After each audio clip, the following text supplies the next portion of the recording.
Supreme court में lady of justice की नई प्रतिमा का अनावरण किया गया है, जिसमें परंपरागत स्वरूप से कई अहम बदलाव किए गए हैं।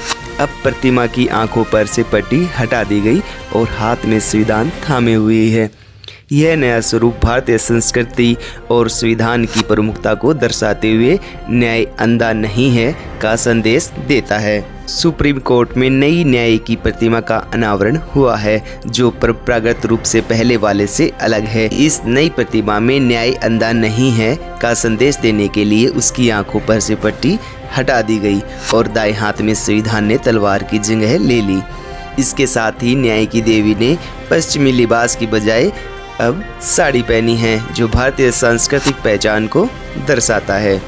यह प्रतिमा मुख्य न्यायाधीश डॉक्टर वाई चंद्रचूड़ के आदेश पर बनवाई गई और इसका उद्देश्य यह दिखाना है कि भारत में कानून अंधा नहीं है और न ही यह सिर्फ दंड देने वाला है।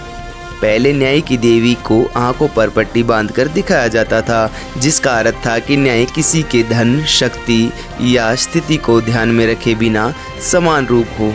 लेकिन अब खुली आंखों के साथ यह प्रतिमा यह संदेश देती है कि भारत में कानून हर किसी को देखकर, समझकर और सत्य के आधार पर न्याय करता है।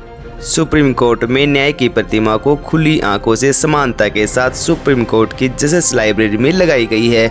बता दें कि जजेस लाइब्रेरी में न्याय की देवी की एक बड़ी नई प्रतिमा लगी है, जिसकी आंखों से पट्टी हटा दी गई है। इसके अलावा नई प्रतिमा के हाथ में संविधान की पुस्तक है।